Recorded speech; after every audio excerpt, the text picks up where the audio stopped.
So let me show you what I mean when I say a badging task. I think a badging task should be created in a set of Google Slides. So start there, understand that what we're looking at here is a set of Google Slides that you would share with your students however you normally share content with them. If it were me, it'd be posted in my Google Classroom because that's the learning management system that we used. And then when a student was ready to do some additional work, right, when they needed a turn to task or an anchor activity in my classroom, I would say, why don't you go work on earning some badges for this particular unit of study? They would then open up the badging task. That's what you're looking at here.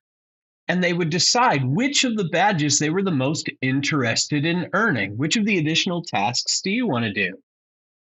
Now, maybe a student wants to become the animal anatomy detective. Or maybe they want to do the Botanist Research Challenge badge. They get some voice and choice over what badge they want to complete. Now, the easiest way to navigate, I think, would be to show your students to put this into full screen. And when they select the Animal Anatomy Detective badge, up comes a series of directions that explains what they have to do to earn the badge.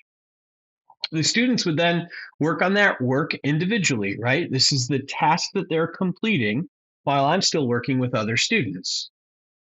When they finish the task, there's always a way for them to demonstrate mastery. If you read on this particular slide, the last bullet says they have to create a visual or a written report to summarize their work. When that's finished, they bring it to me to certify their learning. I would look at it and decide whether or not I thought that they had followed the steps well enough to earn the badge. If they had earned the badge, in my thinking, what would happen next is they would take the icon from that homepage and they would drag it up and put it at the very top. To me, collecting a badge or earning a badge means earning that particular icon. I've tinkered around in my mind about would it be neat to have stickers that represent each individual badge and then they can earn a sticker and maybe put it on their computer. I thought maybe it would be neat to have a whole page where they could take all their icons that they collected from all of the units during every part of your units of study, and they could sort of collect them to see if they could earn a complete set over the course of the year.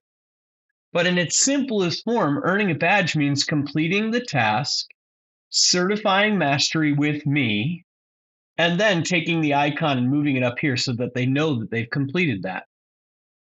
What would a student do once they had completed a couple of the badges and they still had more work, right? They finished something else early. It's always something that they can return to. You can say, awesome, why don't you work on a badge? Don't have anything to do during intervention time today? Cool, why don't you work on a badge? Finish your test early in class? Cool, why don't you earn a badge? So I see it as a place that students return to whenever they need some additional work to do. It's the turn to task. Now, the last tip that I'll give you about badging activities is the only way that any of this is going to be motivating to kids is if they actually want to earn the icon. So you got to have some pretty nice icons, right?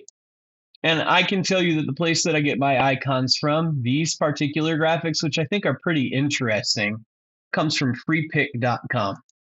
You can see that particular link on this page. So if you're interested in the idea of badging, you want to come up with good icons, that's where I would go.